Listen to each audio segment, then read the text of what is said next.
Yeah, I'm gonna get going, so we, I feel sorry for St. how Albans. you doing this They morning? have their I'm fine. Sugar Maple Sugar Festival in April, of April. First time Now, Yeah, there's. May not be done yet. Yeah, 6 hours. so I was More. Back in. which was and we always have a surprise. Okay. Well, you stop. We give any amendments We today? the entire thing. No, I don't think so. No. Is there amendment out? Yeah, yeah. Lots of- Yeah. Yeah. All right, we're gonna get going here. That's over a lot of stuff though, so is it gonna be another long day? Everyone should have. That's why it's like sitting on that. But no, Okay, good morning, folks. I like sitting on that. Folks, hello. Please, Good morning. thank you. We're gonna get going. We're a little bit past time and I know we still have busy schedule. Welcome to Legislative Committee on Administrative Rules. It's Thursday, March 28th. And before we get going on our agenda, it should be pretty straightforward, but shouldn't say that out loud. But anyway, as Jenny looks at me. So we'll do introductions and we'll get going. Donna Russo, Savage Legislative Council. Seth Longas, I represent Bennington 4 in the House. Chris Bray, I represent the Addison Senate District. Mark Higley, representative of the Orleans Lamoille District. Senator Dave Weeks, representing the Rutland District. Ginny Lyons, Senator representing Chittenden Southeast. Representative Carol Odie, representing the far New North End of Burlington. Representative Trevor Squirrel, and I represent Underhill and Jericho, and introduce yourself. Senator Mark McDonald from Orange County. Barely late or barely on time. Welcome. And supporting us back here? Prior Administrative Assistant. Okay, thank you. All right, first up on the, actually, we have minutes from, I move to approve the minute. that was from February 29th. It's like, we couldn't hold our meeting last week. We have a motion to approve. Any discussion? All those in favor, please say aye. Aye. Opposed? All right, thank you very much. Okay, first rule up is Rule 23P47, Department of Health Rules governing medications for opioid use disorder. Brendan Atwood is speaking for the department.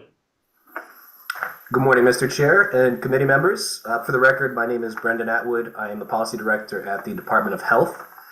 With this filing, the department is proposing to amend the rules governing medication for opioid use disorder. The purpose of this rule is to establish the minimum requirements for authorized office-based opioid treatment providers to prescribe buprenorphine to patients accessing treatment for opioid use disorder, and also to establish the Vermont-specific requirements for opioid treatment programs. So in December of 2022, Congress removed the federal requirement that medical practitioners receive a waiver in order to prescribe buprenorphine for the treatment of OUD. And so this rulemaking similarly removes those provisions from state law, allowing practitioners who have a current DEA registration that includes the appropriate Schedule III authority to continue to prescribe buprenorphine for OUD. Without this change, providers would need to obtain a waiver that is no longer obtainable, which could limit patient access to MOUD. So those changes are reflected in the current emergency rule that is in effect.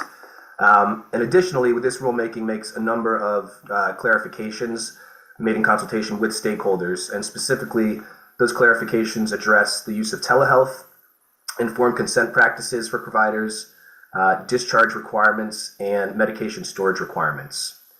In drafting this rule, the department worked with DEVA, OPR, the Board of Nursing, the Board of Medical Practice, the Vermont Medical Society, Vermont Association of Hospitals and Health Systems, Vermont MOUD Hubs, and the Northern New England Society for Addiction Medicine, all of whom are supportive of these changes as proposed. So happy to answer any questions that you may have. Committee members? Senator Lyons. I'd like to move that we approve 23P47 rules governing medications for opioid use disorder with the amendments contained in the updated annotated draft submitted by the Vermont Department of Health and listed in its memorandum dated March 6, 2024. Have a motion to approve Rule 23, P 47. Any additional discussion? Those in favor, please say aye. Aye. Opposed? Okay. Thank you, Brendan. Thank you very much. Have a great day. Thank you.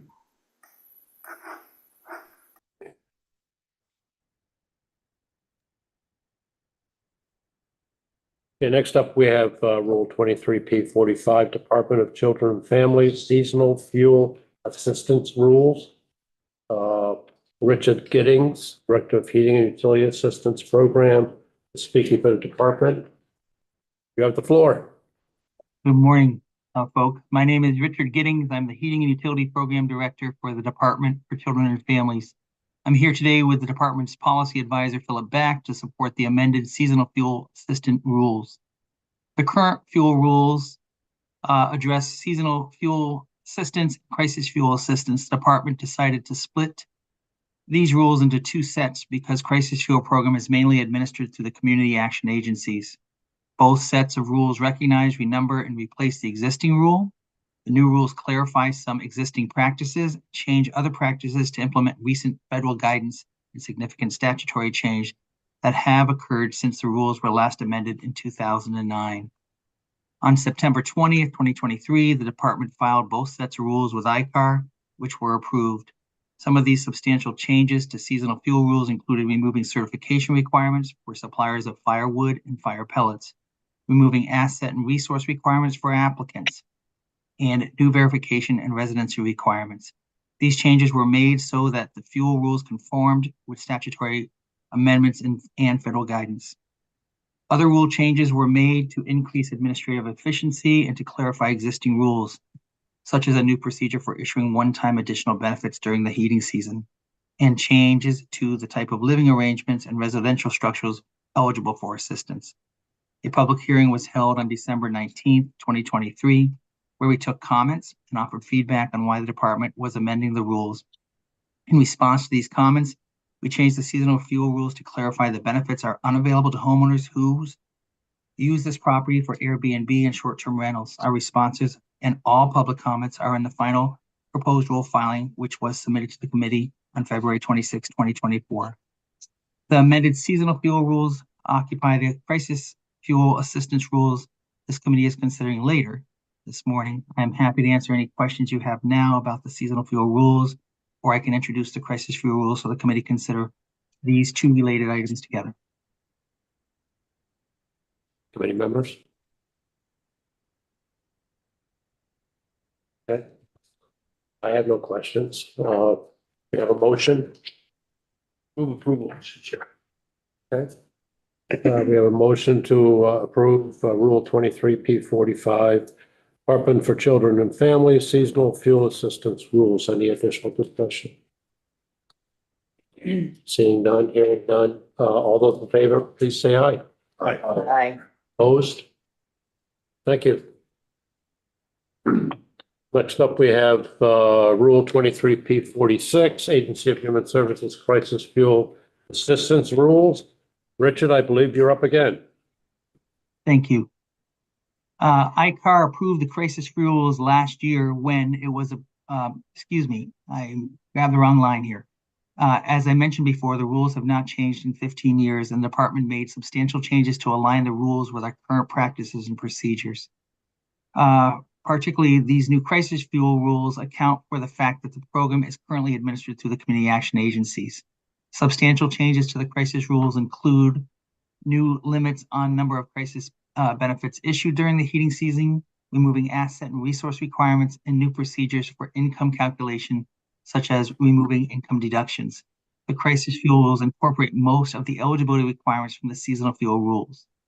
The department held a public hearing in December at the same time it held the hearing for seasonal. In response to the comments we received, the department changed crisis fuels to clarify that only recent income is used to calculate eligibility, and therefore annual income tax forms cannot be used to prove eligibility. Our response to all public comments are in the final proposed rule filing, which was submitted to the committee on February 26. Philip and I have no additional evidence to offer besides that we have already filed, but are available to answer any questions you may have. Okay. Committee, question? Senator Weeks? Actually, I do. Thank you, Richard. Just a question. If you could help a novice out to understand the difference between seasonal assistance and crisis assistance, just to kind of give us a thumbnail sketch. Sure. When we receive our federal funding each year, we try to put as much benefit out in the seasonal fuel benefit, which goes out to certified dealers on behalf of a client's account. So those benefits tend to be about 80 to 90% of the funding we receive. And then we also provide a much smaller percentage of funding for our community action agencies to meet if there's a crisis need. This past year, the year that we're just finishing up, of course, the funding was reduced as we went back to more normal federal budgets. But in previous years, the seasonal fuel benefit has been quite large. So we like to put the money out, put it in the hands of the consumers to decide which fuel provider will give them the best benefit. And then if they need a crisis assist, they can also go into the community action agencies and apply. But what constitutes a crisis? If somebody is less than 25% in their tank, if they have less than 1 week's worth of benefit remaining, 1 week's worth of fuel remaining in their tank, if they have a shutoff, which would turn off electricity, which runs the furnace. So those types of things constitute when somebody needs to then apply for a crisis. Thank you. Right. Good morning. Could you, there in this rule and the other, there's a prohibition on serving people in mobile homes and campers. Could you, I don't recall could you just talk a little bit about that and how that compares to past practice and why that exclusion is included? Sure. So the old rule talked about having a permanent existing housing. And what we were finding is that folks were sometimes parking a camper in someone's yard and then running an extension cord to their house and then wanting to apply for seasonal fuel benefits, which, as most folks know, with a camper, it's on wheels, it's movable. And that challenge then created where, fuel dealers would not deliver to their residents because they can't put big tanks out in front of a mobile home. Most of those tanks tend to be 20 or 30 pounders. So we clarified that part within our new rules to ensure that folks, if it's a permanent structure, that then folks can receive a seasonal fuel benefit. And we do have some campgrounds, for instance, around the state, which have year-round permanent lots for people that have campers, mobile homes. Those lots tend to be where they're permanently set up. They're blocked in, their wheels are off, they've got skirting around the bottom, they've got insulation. Sometimes they have a porch or a deck associated with them as a way to show that they're there long term. They have heated water as well as heated septic that run, into a tank outside the home. So we just tried to clarify the permanent piece. And so when you say mobile home, this is not to be equated with manufactured housing, which some people call mobile home parks, stuff like that. Yeah, that's correct. Yeah, if you live in a mobile home park, you can still receive a benefit. Those are not movable. I mean, I guess you could move them technically, but you know what I mean. They tend to be set up on a lot and they're there to stay. Yep. Representative, if I may expand on that answer, I'm Philip Beck. I'm one of the policy advisors, and I helped draft the rule exactly with that issue in mind. And the current rule, which we've had for a long time, emphasized a permanent structure. And before the housing crisis, it was just sort of understood. It was a house or an apartment building with a foundation. And, as people have moved to different units to live in, we've had to provide more guidance to staff. And so we clarified what a permanent structure is, and we incorporated a manufactured home. It used to be, as you sort of pointed out, in the mid 20th century, mobile home and manufactured home were sort of used synonymously.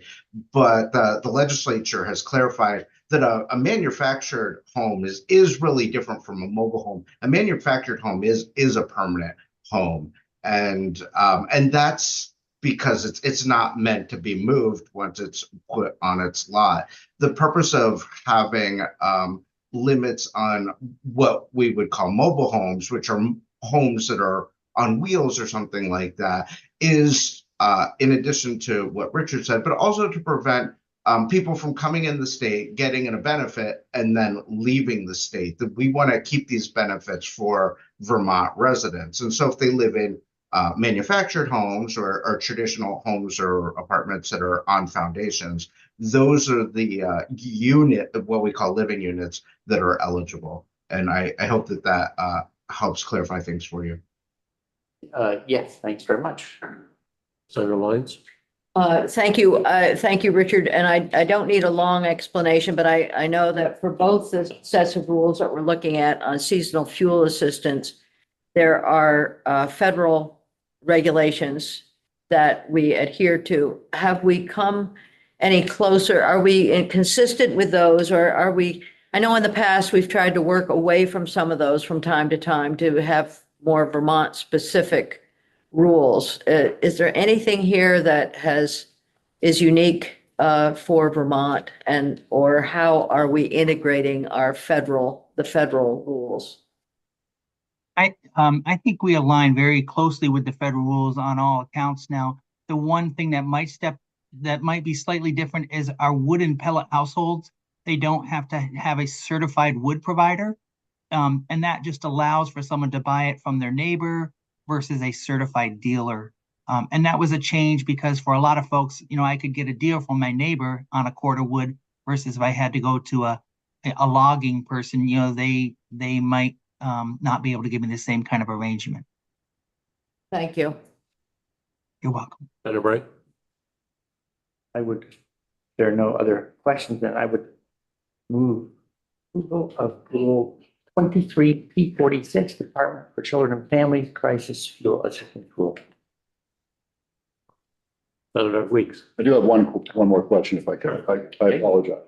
I believe I read, and I believe you said, Richard, that in the two rules, the assets have been removed from the equation to determine eligibility for the program. And I'm just wondering if you can offer the logic for why assets are no longer involved in that calculation. Sure. I'm going to actually ask Philip if he could assist with this because it falls in line also with some 3 squares rules. So he'd probably be the best person to articulate that. Sure. Thank you. Senator Weeks, as Richard mentioned, the last time we amended these rules was approximately in 2009. And at that time, the legislature required that we adopt some asset requirements. And over the intervening years, the statutes have changed, and we've tried to amend the rules to conform to statutory changes. One of them was that the legislature has gotten rid of asset requirements. And so we removed those from the rule. We did careful research to make sure that that wasn't just a misunderstanding, that there used to be a requirement and those were gone. And we understood that to mean that the legislature no longer wanted us to consider assets in the rules. And so those requirements were stripped both from the seasonal rules and from the crisis fuel rules. Thank you. I can give you I'm sorry. And I can give you the statutory citation. That's good. That's all the background needed. Oh, sorry. Well, and if I may, Yeah. Over time, there are Vermonters, especially rural Vermonters, who may be sort of land rich but cash poor. And I think that was part of the problem. Officially their assets were meaningful, but they weren't translatable into. Thank you. Thanks, sir. Any other questions? Okay, we have a motion from Senator Bray to approve the rule. No more discussion? Okay, all those in favor, please say aye. Aye. Opposed? Okay, thank you. Thank you. Thank you, folks. Okay, the last bit of business we have is something we've carried over for a few weeks now. We had letter or memo to committees of jurisdiction regarding 23P17, if you remember, that's public waters rule, wake sports, wake boats. And Dutch Council, Michael Grady had drafted that memo. You had that for some time now. And is there any discussion of that letter? May I just add, when you did speak about this last time, you asked to have one bullet, the first bullet at the very bottom, amended, and he amended that, and this reflects that, the cut. Senator Bray? I'm trying to remember, do we approve our letters? Yes. So I would move approval of the letter. On House Energy Environment drafted by Michael. Dated February 29, 2024, concerns related to Vermont use of public water. Additional conversation, discussion? All those in favor, please say aye. Aye. Opposed? No. Thank you very much. This is Donna's last day with us, and short. But appreciate your support, and I'm not sure what's, oh, by the way, we will not have a meeting next week. It's emergency rules, so there's no timeline on that. So we're gonna drop that into the week after, which will be, what's that date, Lindsay? 11. Oh, the 11th, okay. So I don't know if there'll be other rules at that point. Is that the only rule we have?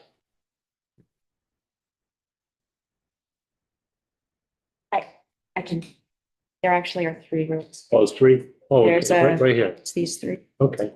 in addition. So we'll have 4 rules, then we'll have emergency rule, and then these, okay. Oh, yeah. All right. Any other business?